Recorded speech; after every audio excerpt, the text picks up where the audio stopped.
So they started out in Puerto Vallarta, and had some call centers in the city of Guadalajara. But they now have more, and this is from the US government, they now have more than 2 dozen call centers um, across the country. And they're going into Cancun and taking over the market, the timeshare market in Cancun. And the US government told me they are now making so much money, to your point, it's hundreds of millions a year. And that's a super conservative number. But they're now Yeah. making so much money that the return on investment is greater than drug trafficking itself for the Jalisco cartel, one of the premier drug trafficking cartels in the world. Scamming senior citizens in the United States is now more lucrative than drug trafficking itself. How can I help? How can I be useful in ending needless suffering? Do not be afraid of work that has no end. We have to organize a social movement. We have an opportunity to lead by example versus just talking, hot air. I think the more people in this fight, the more we grow. Eventually it could change. The people are the ones that can make the change. Ladies and gentlemen, welcome back to Change Agents, an Ironclad original, proudly presented by our friends just down the road in Frenchtown, Montana, Montana Knife Company. Today's episode, I am joined by investigative journalist and reporter Steve Fisher. He covers organized crime in Mexico. He's based there, and I know I've done quite a few episodes on the cartels. And today we're going to take a little bit of a different spin. And this is about how Mexican cartels are targeting American senior citizens, specifically through a timeshare scam. Current estimates show that this timeshare fraud and versions of it are netting them hundreds of millions of dollars per year. And let's be honest, the consequences are substantially lower because the worst case scenario, somebody's going to hang up on you. This particular scam seems to be targeting senior citizens in the United States. And I think that we can agree that is a population group that deserves the best of what we have to offer and the best protection that we can offer them. Let's get into the episode.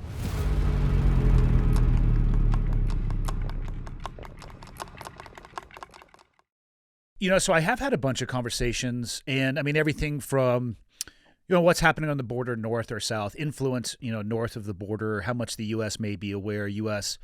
immigration policy, border patrol roles, tracking it south, the cartels, then, precursor chemicals coming from Mexico, all of these things that seem to be pretty well understood by people like yourself who are in the know. And then they sent me the show notes about today, scamming largely senior citizens in timeshare properties. And I was like, yes, I hate predators. I hate people who prey on those who don't understand technology or in the later years of their life, because they are a susceptible group. But it's also a nice divergence from the very traditional narrative of fentanyl, cocaine, smuggling, human trafficking. Yep. But they're tied to the same organizations. So I love that it is talking about the same group, but showing that they truly are, one of the most common misconceptions I get from people is that they think the cartels are stupid. They think it's just muscle. And reading up on this and reading some of the articles that you've written, they're not stupid. They're treating this like a business. They're diversifying like any other entrepreneur would. And I love the angle of talking about that with you. Yeah.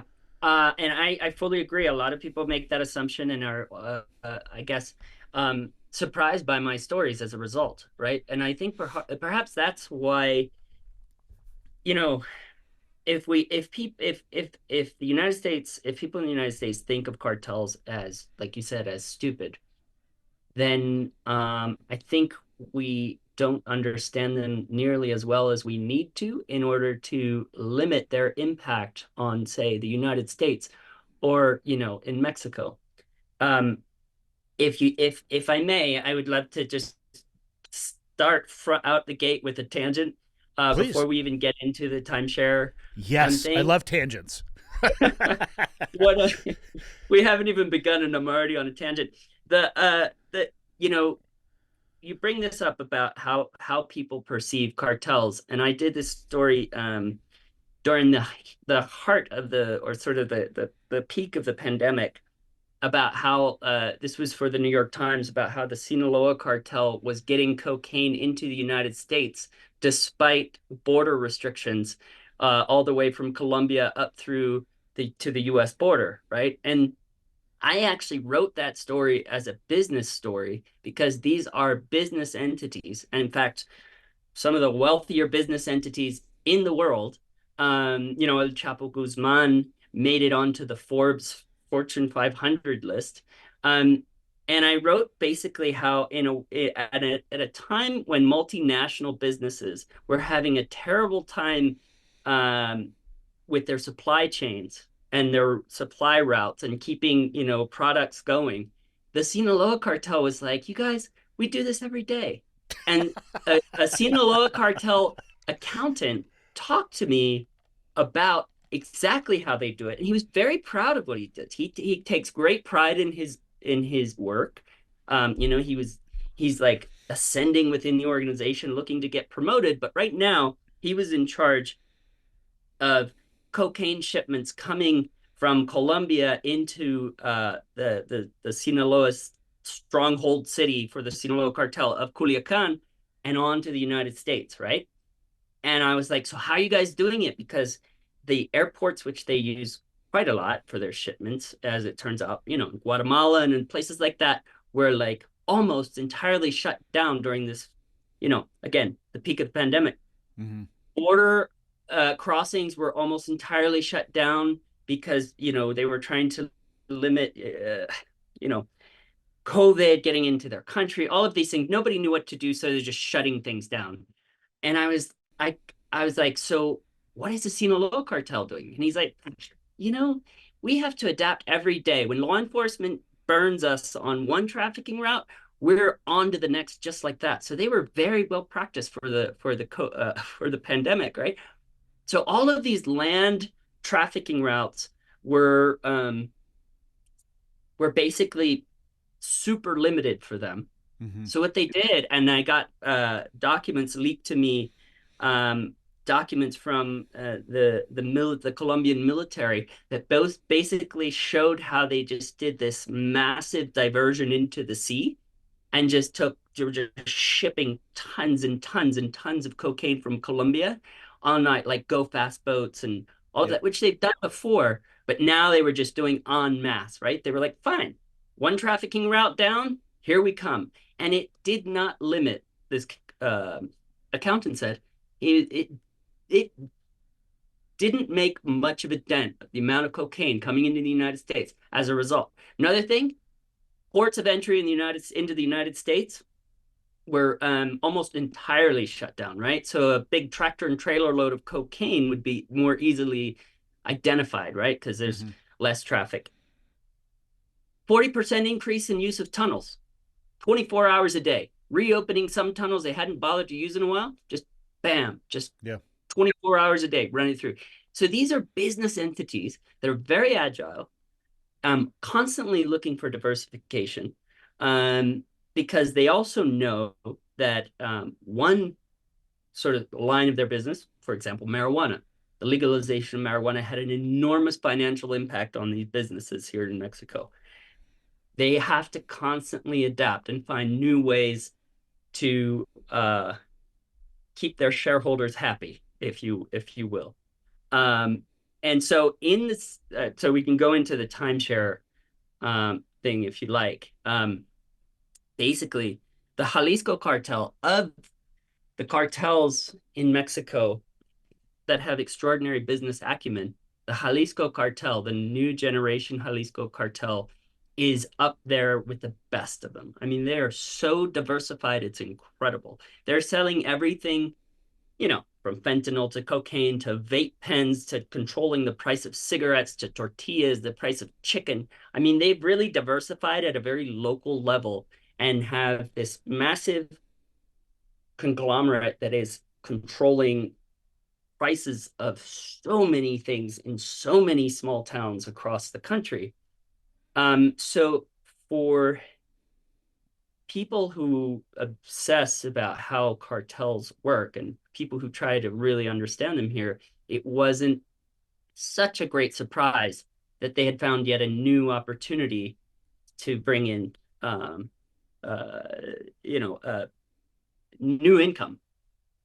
Yeah, if you take away the drug aspect of the cartel or the criminal aspect, and you were to have an entrepreneurial conversation with somebody else, and use terms like you did, innovation, evolution, nimble on their feet, solving nonlinear problems in real time, making sure that there is no disruption in their sourcing, production, and delivery of their product. If you were just having a conversation with somebody from a business perspective, they'd be like, that's fantastic. I'm like, oh yeah, but we're also talking about a criminal organization. Like, oh shit, it's got to be shut down.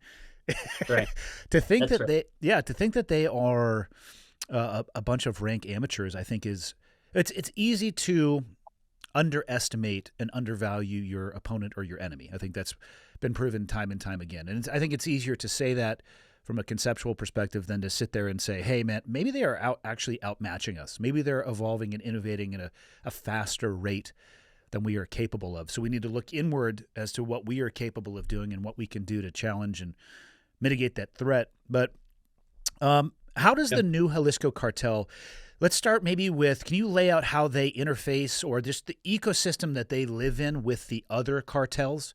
And how do the cartels, I mean, I'm assuming that there is some level of violence when it comes to crossover, but I'd also have to imagine there's some level of them not working necessarily hand in hand, even though that may be possible, but in the same area, right? Because they don't want to be at war with everybody, but they also want to make money. So I'm just curious if you could lay out the whole ecosystem, and then we could dial it in a little bit more to that Jalisco New Generation Cartel. Yeah. So again, they're entirely driven by business and money. So if making more money means that the Jalisco cartel has to work with the Sinaloa cartel on a particular trafficking route, they'll absolutely do that. And obviously has to be in the benefit of both. Yep. The sort of intense rivalries happen at a lower level than the very, very top, right? At mid-level management levels and things. But at the very top, the cupola, these leaders work out deals all the time, right? And then the thing is that it's also not it's not a vertical. These aren't vertical organizations. They're horizontal. So they're like kind of siloed in that it's like franchises. So that each franchise kind of has their own autonomy across the country. And in that way, they have their own right to defend their own territory a bit more as they please, right? Makes sense. So the CEO really he allows that kind of autonomy throughout the country, and then if there's a really really high level issue, he'll step in and take care of it. So there is this intense animosity at sort of mid-level management, where they're kind of trying to defend their plazas, as they call them, territories, and expand to new territories. But it's all kind of controlled, and it's all in the interest of more income, more money, and collaboration where it behooves each organization. There are two. It's primarily the Jalisco Cartel and the Sinaloa Cartel across the country, but then there's so many smaller factions that are either that are aligned with one cartel or the other, and sometimes things get out of hand. Often things get out of hand, and that's where you have an enormous spike in homicides in one particular area that used to be perfectly peaceful, right? And you have these local leaders just kind of going nuts, and then then the top guy is like, hey, you're making things far too hot in that region, we're going to have them taken out, and they'll have them taken out. But again, they all work in favor of the business and the business model across the country. And if I can I go into the timeshare? Of course, please. Yeah, let's get into it. So I'm going to go back in history a little bit. Prior to 2010, for a number of years, there were kind of sole operators that had their own call centers, and they had information either stolen or leaked, or they bought these databases from hotels that had timeshares in the city of Puerto Vallarta. Then it became an extraordinary business, but everyone kind of on their own and stuff. And they had these call centers, and they were scamming individuals in the United States who owned timeshares in Puerto Vallarta. In 2010, there was one particular individual who had a call center. And this is according to, information provided to me by the U.S. government. And he was within the Jalisco Cartel, and he said he came to someone within a position of power in the Jalisco Cartel and said, "You guys, you can make so much money on this scam."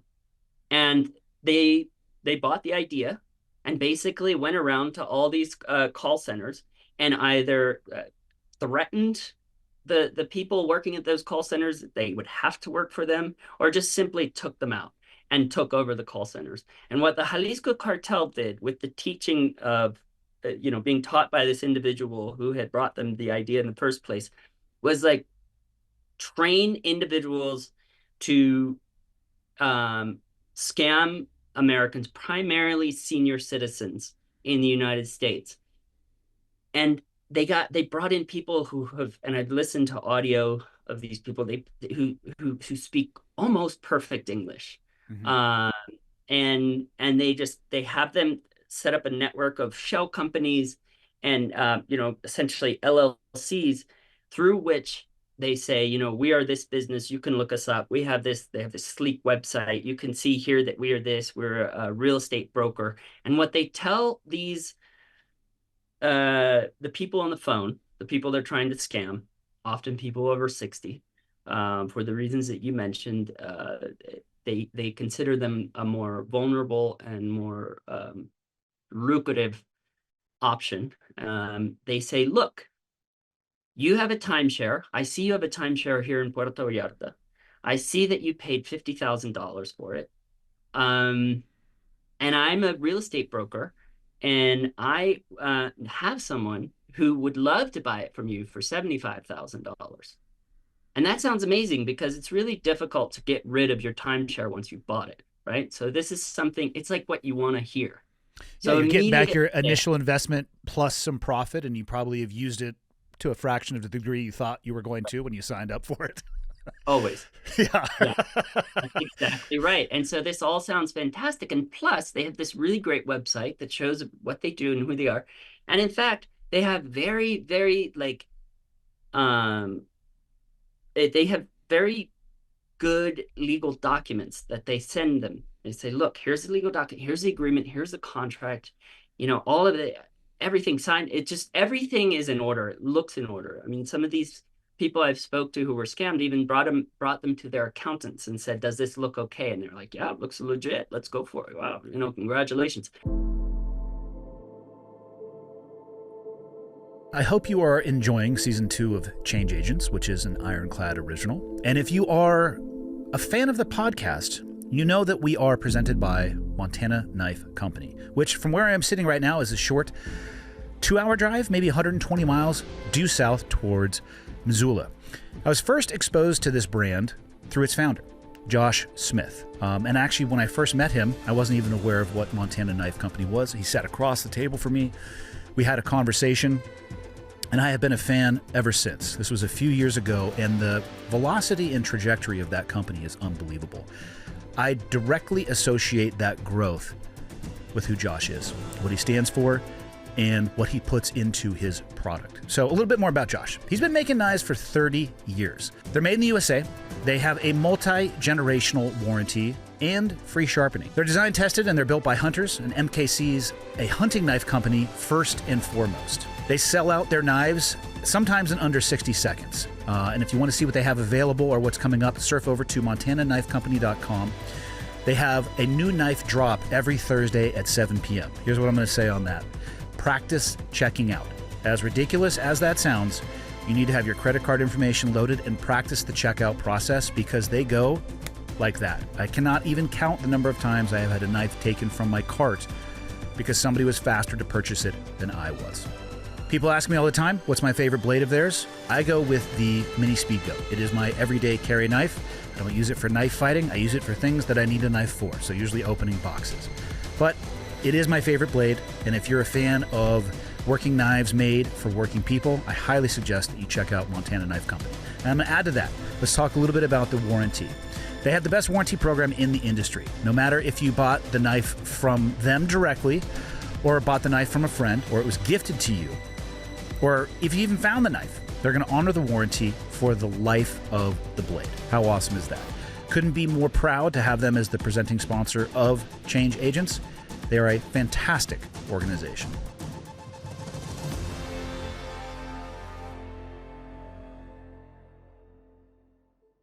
So a high level of sophistication. Super sophisticated and ever more sophisticated, right? So again, these people aren't stupid. I mean, this is like extraordinary, the levels, the layers of fraud that they engage in. And so they say, and the person, they say, look, $75,000, right? But first, it's this whole thing in Mexico. There's this federal tax that you have to pay before, you know, you're in the United States. There's this like cross-border tax. It's like a whole, like, you know, equivalent IRS kind of tax that's required. It's a specific law. I can send you the article within the, you know, tax law that shows all of this and stuff. And they're like, oh yeah, sure. And they're like, it's going to be about $3,000. And you know, here's this document that shows this law. This is from the tax agency. I have it now because of course you signed this contract. So please just send $3,000 and we'll send you your $75,000. And in fact, once it's all said and done, and once the owner that wants to buy this has actually bought property, you will be refunded everything that you owe. So that's how it begins, with these smaller numbers. And they, over time, it's like, they're like, well, look, there's this new thing, there's this new tax. And then they're like, oh, we just sent the check via FedEx. Like, and if you think about it, right, a check in Mexico is probably not going to be cashable in the United States. But still, we send a check and it's held up at the border because it's more than $10,000, which you can't bring more than $10,000 in cash in the United States. So there's just this fee to allow them. And they go on, and it's like a drip scam, drip defrauding of American senior citizens. And in my story for USA Today, you know, I write about a man that I met who, over a period of 12 years, and more specifically, spent the most in the last 3 years, he was defrauded of $1.8 million of his money. And was this through that same type of drip scam? Which, and here's the thing, I want to point out to people, you know, they might be listening to this and say, who would ever fall for this? How could you ever fall for this? There are hundreds of millions of dollars that have been stolen this way, probably annually, I would imagine, to the cartels. So the answer is probably somebody that you know, probably somebody who doesn't have the acumen that you have, or the ability to research things, or the network that you may have, hence targeting senior citizens. So people fall for this all the time. But I mean, I have to ask the question, how do you lose $1.8 million over a drip scam?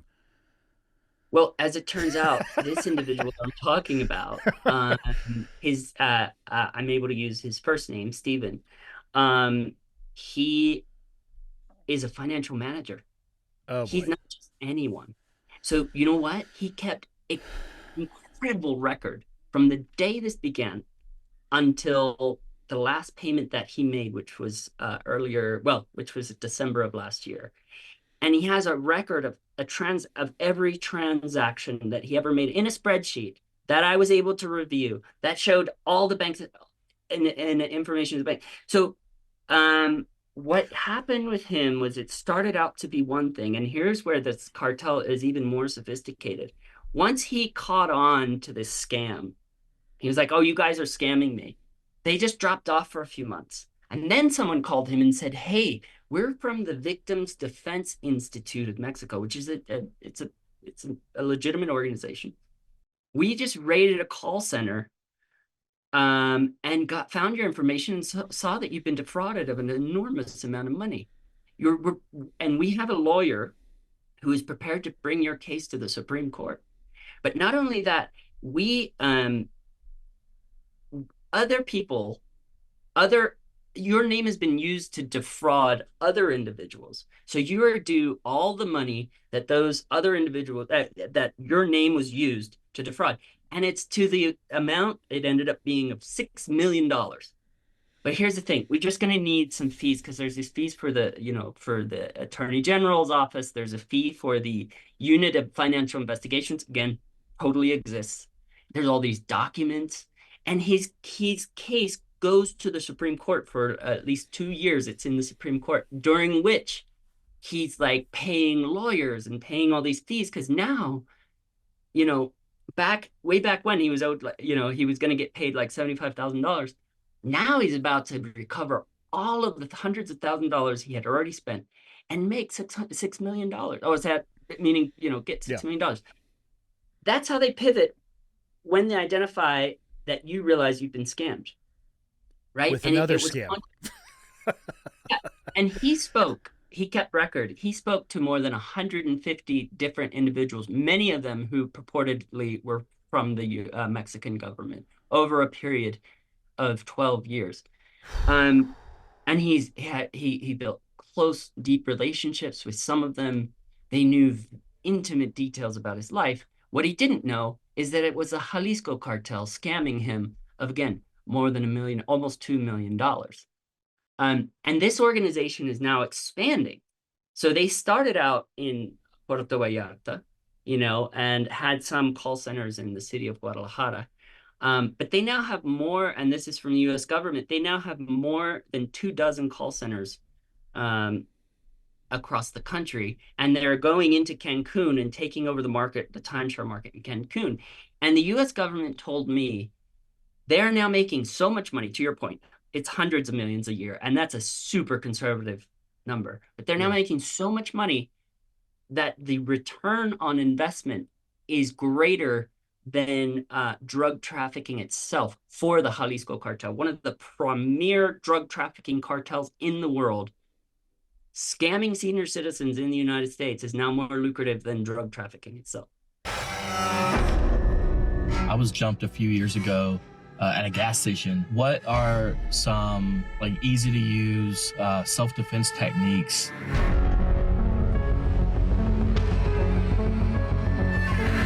What is the most cost-effective way to make sure my home is secure? What would happen if there was a global internet or cellular outage? What is your suggestion for comms? What should I do if I hear shots ringing out?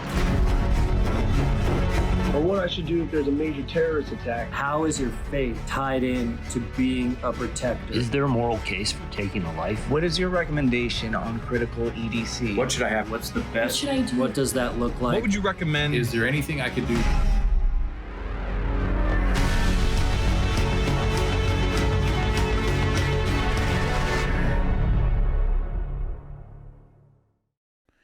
Is there any hope in any way for that man to get his 1.8 million back, or is it just gone? It's gone.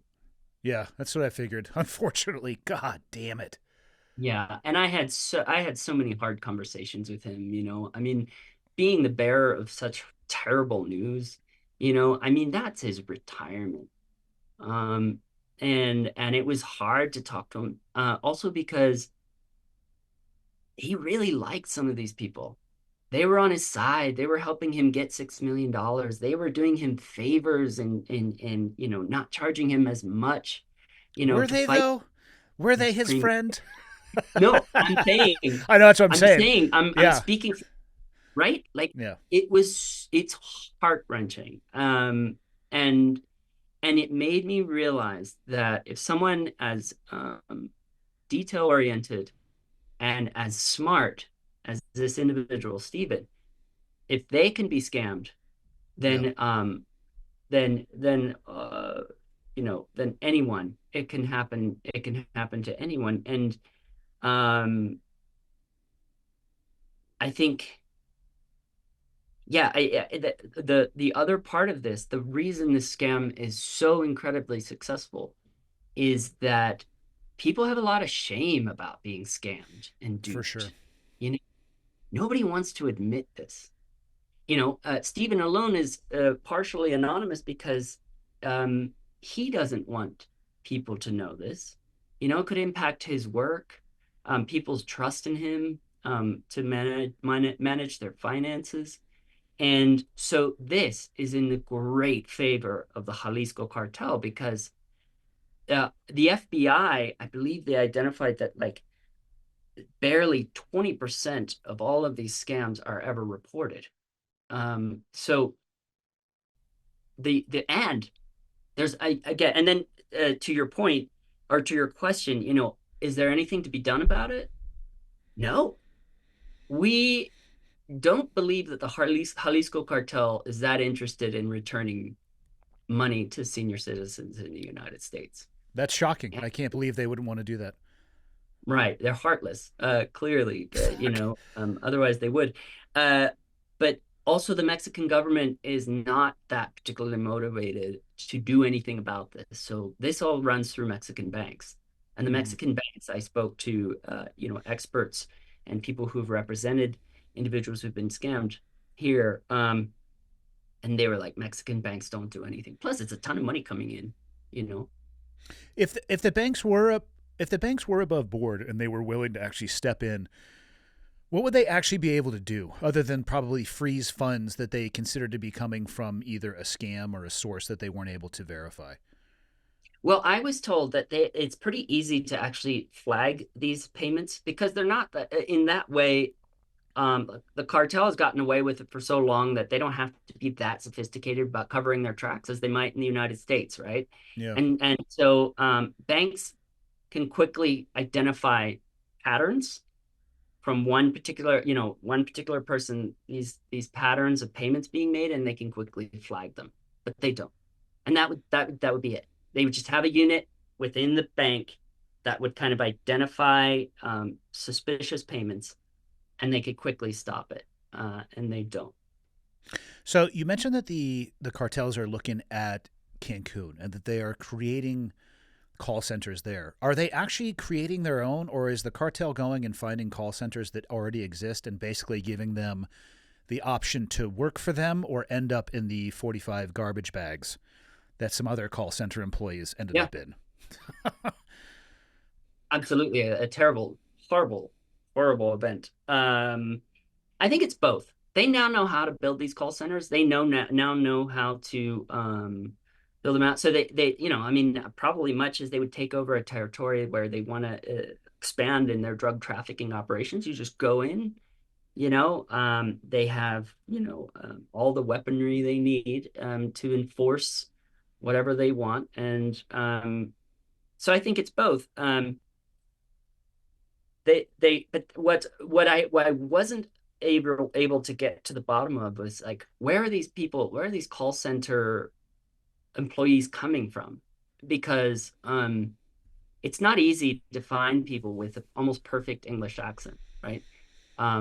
So that was a big question, but they seem to be finding them in droves, and the overhead is so limited. I mean, it doesn't cost much to make a shell company here. And they pay a low-level call center person about $700 a month. And then the sort of upper level sales team, the closing team, gets like a percentage of the scam because they close the deal, right? So it all kind of works together. I mean, the overhead really is, and this is U.S. government officials told me that this is why it's more lucrative than drug trafficking, because there are few people to bribe, you're not at war. It's almost invisible. You don't have to defend yourself against many people, and the infrastructure. I mean, you pay a call center person $700 a month, and they're bringing in millions. Yeah, in worst case scenario, they get hung up on, as opposed to a more complicated trafficking operation where if they get rolled up by the authorities, you might lose that person for a period of time. I'm sure they're disaggregate information, so they may not be able to report upstream or downstream, but you might have to replace them. You might have to retrain them. And this is literally somebody clicks down on the other end of the phone and you can redial a number, or they probably have a computer program dialing the number rapidly, and you're back up and running. You are, and they have, the databases on the like databases from many different hotels, and the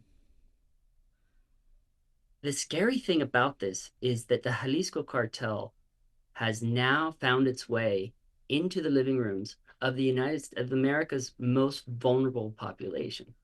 And it's hard to overstate that. Not only are they in their living rooms, they have their social security numbers. They have everything to identify them. They can go pay them visits if they want, if threatened to have them arrested and sent and extradited to Mexico for not paying the Mexican tax. Like there's so much, they know how many homes they have. They might know their entire wealth. There is so much that the Jalisco cartel now knows about American senior citizens. It's terrifying.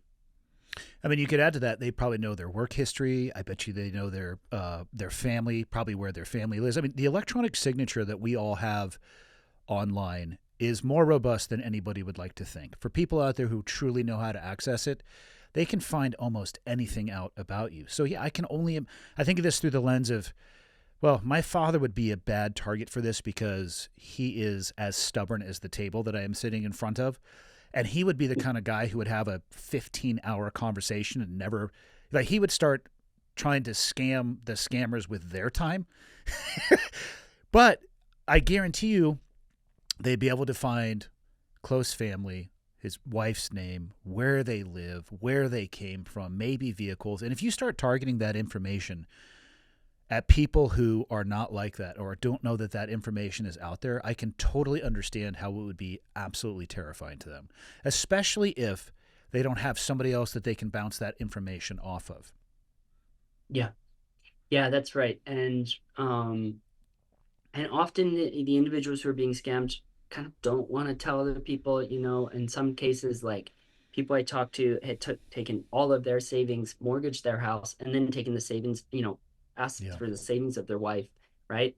And then their 401ks. I mean, I spoke to people who were bankrupt, that had to close down his bar, in Fresno, and went bankrupt.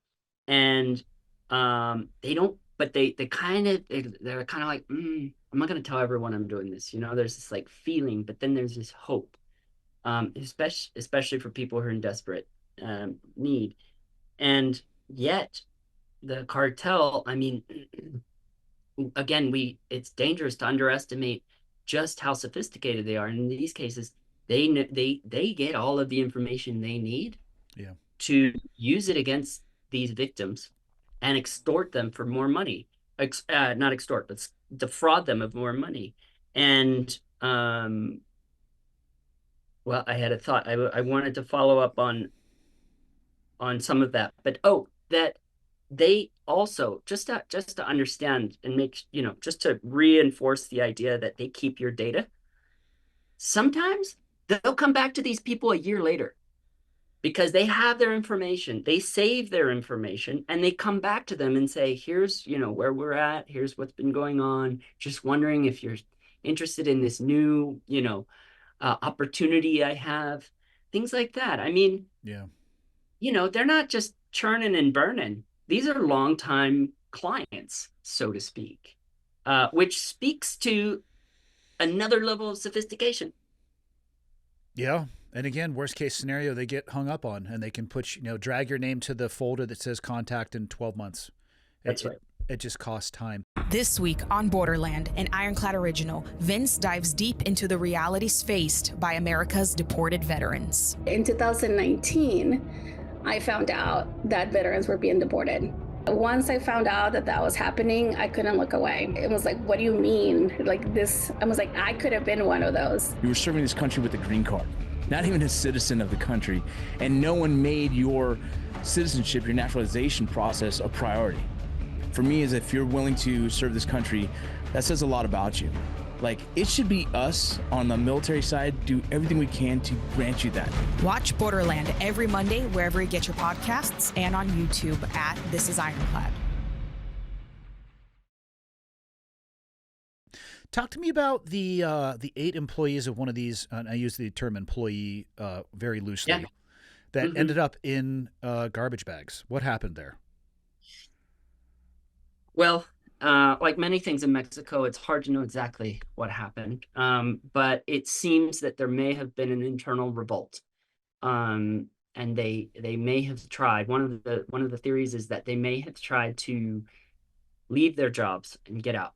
And that theory basically suggests that, their bosses made an example of them in a way that the Jalisco cartel knows how to do very well, which is, dismember their bodies and leave them in bags, to be found by authorities. That's the short version, but it seems to be perhaps the most plausible of it, that they were trying to get out, or that they had provided information. Some of them had provided information, some type of information proprietary to the Jalisco cartel business, and that they were made an example of as a result. But it's also, you have this very kind of, well, scamming, is one thing, and taking people's money, but then you it's like, oh shit, right, they're a bloodthirsty criminal group that instead of firing an individual without pay, just dismembers their bodies instead. Yeah, and leaves it for other people to find so they can make sure the appropriate message is out in the public specter. That's right. So you could, I believe many of these people are sequestered in call centers. They have no choice. And I was just going to ask you about that. Have you ever talked to anybody, or have you ever had an opportunity to get access to one of these call centers? I'm just curious what the working and living conditions might be like for those people.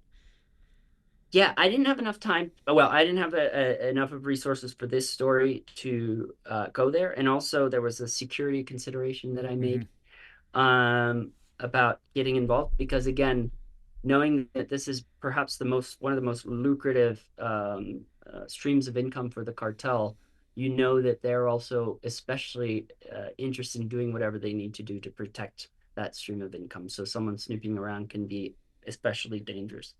But again, I learned about the structure, and $700 a month for a low-level call center employee is a lot of money for a lot of people, especially young people here. And it seems many are young people that work in these places. And then, rising up through the ranks, if you're making a percentage off of some of these enormous scams, they're probably living pretty well. Mm-hmm.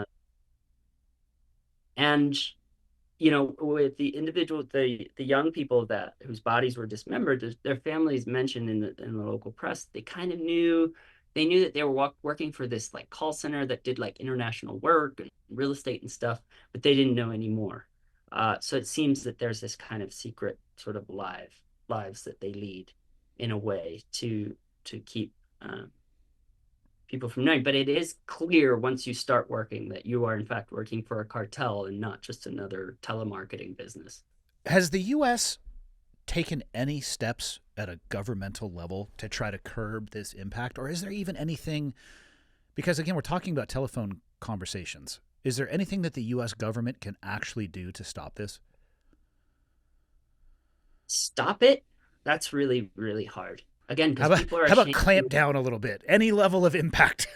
Yeah. Sure. Yeah. The U.S. Treasury Department has sanctioned and put on the OFAC list. I'm blanking on what it's called, but basically, like the U.S. can do no business with these entities, right? Oh, interesting. They've sanctioned 40 different companies related to timeshare scams and related to the Jalisco cartel's scamming of individuals in the United States. And they have, they have basically put out indictments for like a number of different people that they've identified work within these call centers or are leaders or managers of these call centers and things like that. But here's the challenge. The minute a business is made or burned, a business name, they just make another one. In fact, or three more. Yeah, it's not a problem. I was told that like one particular, and let's just call them LLCs so we understand what we're talking about here. One particular LLC might last 6 months. Then it gets made, burned, done, and you have another one in a day. I mean, that's the hard part. And without the cooperation of the Mexican government, doing anything about this is going to be extremely difficult. And honestly, even in the United States, there wasn't an enormous amount of pressure to do anything about this scam, in the past 2 decades. I mean, certainly the U.S. Treasury Department has been making a valiant effort, to work with victims and trace this and maybe not get their money back, but like, try to identify these networks.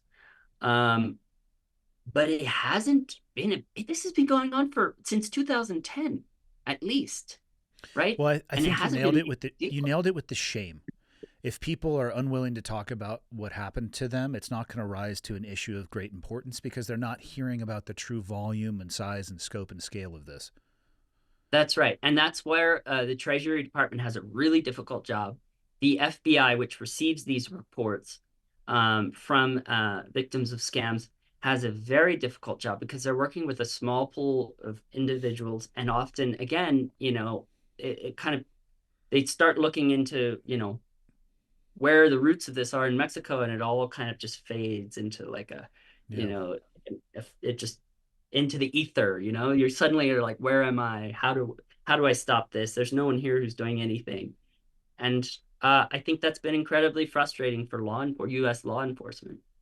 Well, if the sanctions, as you mentioned, without the cooperation and collaboration of the Mexican government, the sanctions and all the information gathering, it's going to have no teeth whatsoever. Because if you can burn one of their companies, but they probably have a half a dozen sitting in the Rolodex ready to go, and no real way, you're not going to be extraditing people, and no way to pull that money back from Mexican banks. I mean, it's kind of window dressing, which I guess leads me to my next question. And I mean, as my own personal philosophy, I'm not so sure that the U.S. government is equipped to solve a lot of problems. But then we can talk about the person on the other end of the phone. Right. What can people do who may be recipients of phone calls like this to protect themselves? Let's assume for a second the government is not equipped for this.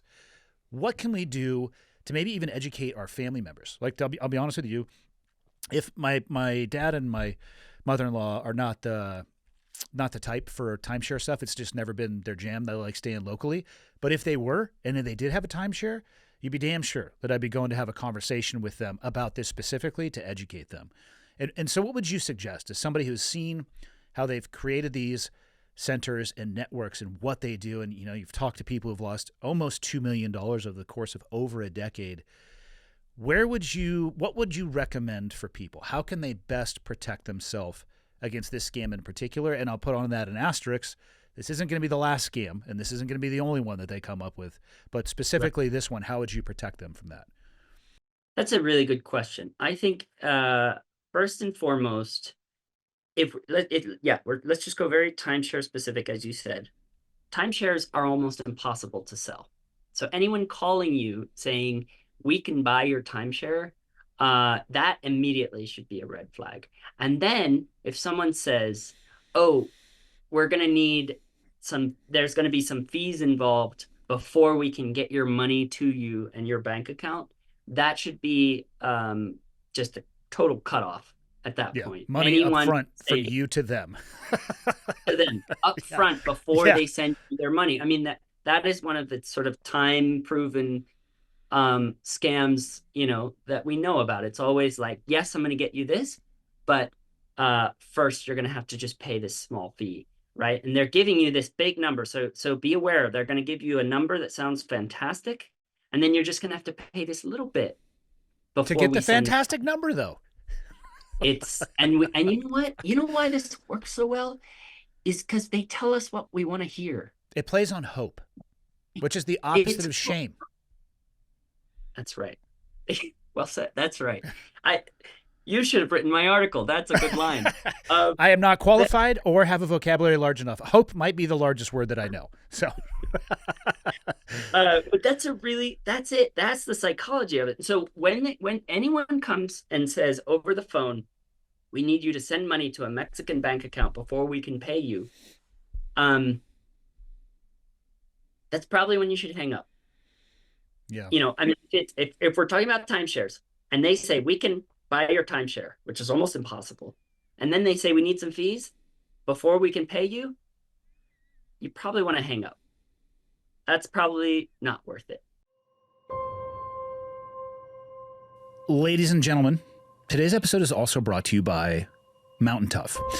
It's a unique functional fitness program that is, of course, supported by hunters and SEALs and Rangers and those from the special operations community. But that is not my favorite part of the MTNTOUGH system or program. Although it was developed with insights from the backcountry hunter and veteran special operations community, there is an emphasis on more than just physical strength, which I believe to be essential.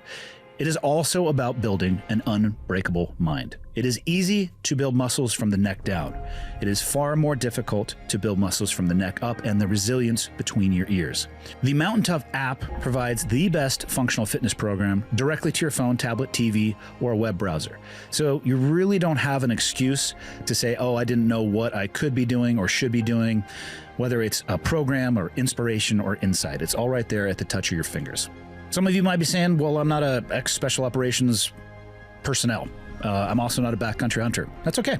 For those of you who might not start out as an elite athlete, but you want to improve wherever you may be, MTNTOUGH is determined to push everybody's limits. And they're going to meet you where you are with thoughtful programming, helping you achieve elite status through progressive fitness focusing on longevity, injury prevention, and holistic development. It's a story arc from wherever you are, getting as close to as elite as could possibly be. So what are you waiting for?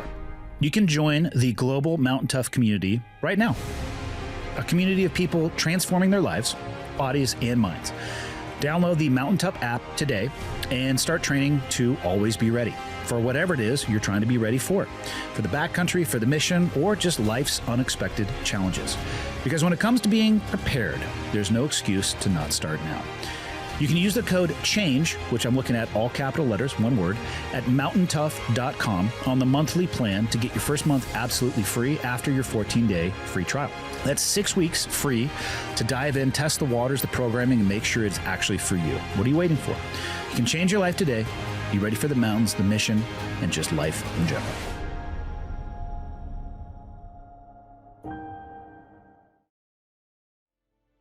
Ladies and gentlemen, you may have heard me speak of Four Branches Bourbon very recently. This brand is more than just a bourbon company. They are building a community. Besides being the only spirits company founded by veterans from the Army, Navy, Air Force, and Marines, hence Four Branches, they have set out on a new mission to change the narrative when it comes to drinking alcohol. They fully support drinking responsibly, but their trademark message takes it to the next level with serve honorably, drink honorably. In just 9 short months, they have been able to help raise over $225,000 for multiple charities and will continue to support the veteran and first responder communities with their actions. Lastly, and most importantly, they asked me to remind you, don't drink to forget, but let's sip to remember. You can use the code IRONCLAD10 for a 10% discount when ordering online at fourbranches.com. Again, that code was IRONCLAD10, all one word, all uppercase the way I'm looking at it. And their website is fourbranches.com.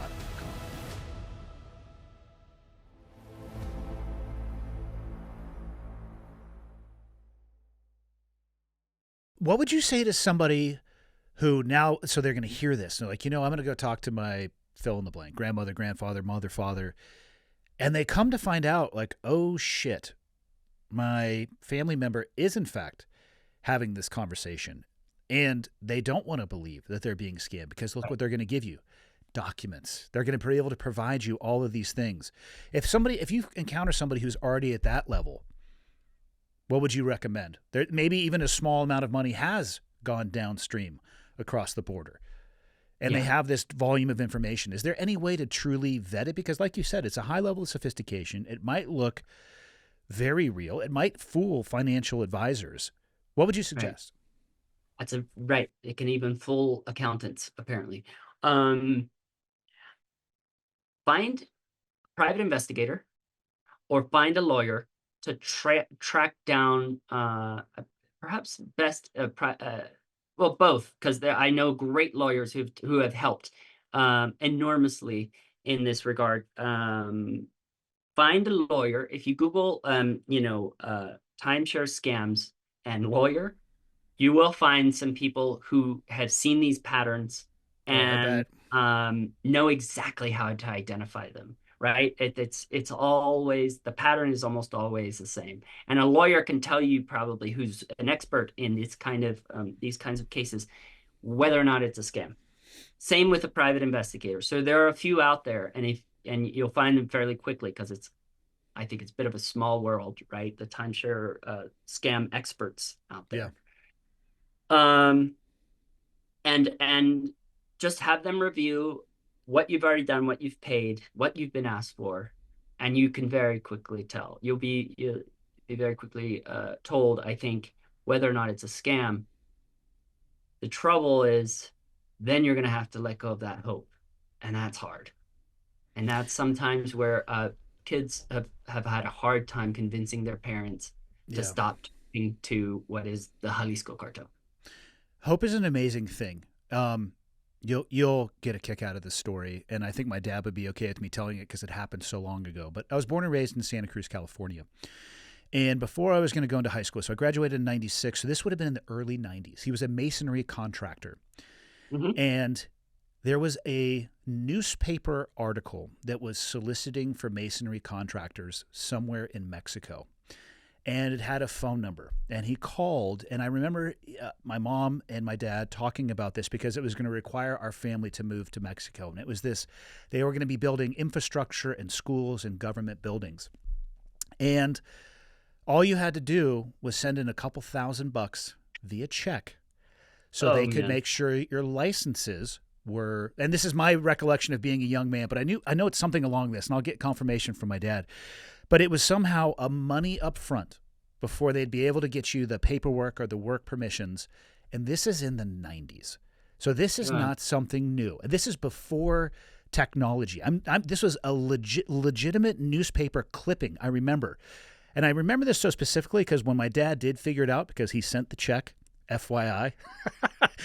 And yeah, so he sent the check, and then none of the other information followed up. So he basically, I think it got to the level of like threatening somebody's life on the telephone. And he was just like, hey, go outside and tell me the address on the building that you're at right now. Because it was all bullshit phone conversations and the person wouldn't do it. But he had to eat it. And I actually think that's why he's less susceptible to things like this now. But I was going to go to high school in Mexico. He had already told my sister and I that we were going to move. That's how long these type of things have been going on. It's just getting more and more complex because this was literally newspaper clipping days. There you go. Yeah. Right. That's what a story. Yeah. I don't think cartel related, but again, it just shows how long this playing on people's hope has been around and how far it can go. Because of course, you know, what was the bait there was, you know, we'll pay you more, living conditions, you know, you'll be able to, you know, I think it was a 2-year contract. You'll be able to come home with X amount of money, all this. We just got to get your paperwork in order. Yeah. So pay to play up front. Yeah. And it sounds, that makes sense. You know, I suppose like in the moment, you know, 40 years from now, I'm like, you idiot. Yeah. But you're on the phone with this really nice person, you know, and they're telling you what you want to hear. Oh, of course it's family friendly. You're actually going to be in a community of Masons. Most of them have family. So, and here are some names and pictures of people who are already here. Your kids are going to fit in well. There's a school right nearby. Oh yeah. In the early 90s. That's impressive. Yeah. So I think they got like $800 out of him or something. I don't know, but he was pissed. Yeah. Yeah. Because the feeling, there's a gut feeling, and I kind of started to get it talking to all of these victims.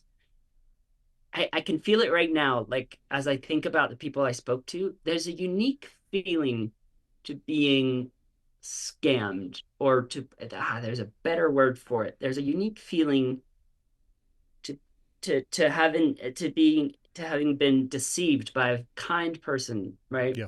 who was there for you, who was just in your court, on your side. We're your broker. We know you want a good retirement. We want to help you, and then to have them it be turned on. And sometimes it's not even the amount of money, like the $800, but Yeah. I can imagine that your dad probably was left with that feeling for a long time, right? You feel betrayed. Betrayed. I'm telling you, you could do my job better than I. You're really betrayed. You do. The betrayal is precisely, it goes from hope, like you said, to betrayal. And I've covered organized crime in Mexico now for 7 years, and have seen horrific, unimaginable things, and that sticks with me.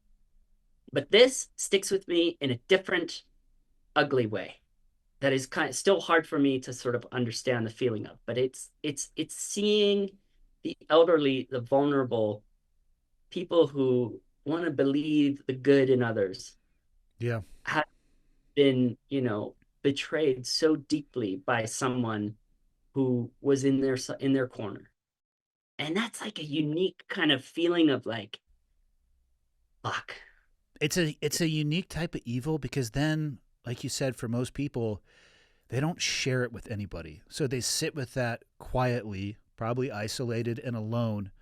And I can only imagine it just eats them alive. And then imagine if it did, in fact, rob them of what they were going to use for the remainder of their twilight years in their life. I mean, that's right. Yeah. Betrayal and guilt and shame. I don't even know if those are powerful enough words, but it's real. And it's out there, and it doesn't look like a fentanyl pill or powder. It's a telephone call that you might get. And, yeah, I think if you're not careful, and it's only going to become more sophisticated. Like I said, I put an asterisk on it because the timeshare thing will not be the end of it. As the world evolves, these will evolve as well. And I think people have to protect themselves. I truly don't think that the Mexican government or the United States government is capable of doing so. And I'm not quite sure that they care. It's not the top priority, Yeah. There are other things that they care more about, like they really care about guns not coming into Mexico, right? Enormous shipments of weapons coming into Mexico. They're focusing on near record homicides in the country, and this hasn't really caused many problems for them. In fact, it's an enormous amount of money coming into the country, So Yeah. I think that's why shows like yours are that much more important, because other than, again, the U.S. Treasury and the FBI working as hard as they can to raise awareness, which is why I did the story in the first place, right? They started this and raised awareness. Other than that, it's the public becoming aware of how to identify the scam, and it's shows like yours, and one show at a time, one news article at a time, informing people of how to be aware and, look out for your parents. Yeah, for sure. Steve, what do you want to leave people with? We're coming to the end of our time. I'll let you close it out. Final thoughts. Mexico's an incredible place. We've spent a lot of time here talking about how the Mexican government might not care, and how the Mexican government may not be doing much about this particular scam. But I think, we're neighbors, and we have to figure out how to work together and cooperate more. And this is a beautiful country with wonderful people, and a rule of law that is so disintegrated that it's hard to keep criminals from doing more criminal activity, engaging in more criminal activity. And I just, again, I want to leave people with to understand. I mean, I'm based in Mexico City. I love this place. I love living here, and I think, despite all of its challenges, it's a great country. And I think public awareness about these issues, that's why I do what I do. I like to think that I can leave, some little grain of sand, and that someone, especially in the case of timeshare scams, will be able to keep their retirement and inheritance for their children intact. I think without a doubt that will happen. So please don't stop doing what you're doing. I think the more that we can get information like this out, the more impact it'll have. And then sooner or later, we're going to have another conversation about their next scam, because I'm telling you, it's coming. As soon as we put a little bit of the dam slowing the river on one, they'll figure something else out. And then we can circle the wagons after you do another report on what it is they're up to next. I suppose it's job security, isn't it? I suppose it is. Steve, thank you so much for your time, and I really appreciate what you do. Thank you so much. I had a great time talking to you.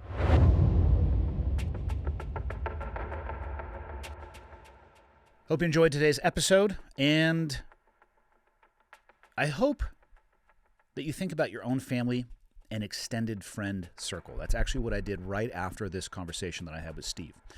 I tried to think about anybody I may know that might be targeted by this, and I was actually able to come up with a few names. Not direct family, but close to family. And I reached out to them because I don't want anybody to be taken advantage of or scammed, especially those who are supposed to be in the twilight years of their life. And I hope that for you, this episode gets you thinking about that and that you'll have those conversations. If you want to learn more about this particular issue, you can read more of Steve's articles at stevelfisher.com. Thank you again for listening to Change Agents, an Ironclad original presented by Montana Knife Company. And you know the deal. I'm going to be back next week with an all-new guest and episode. Until then.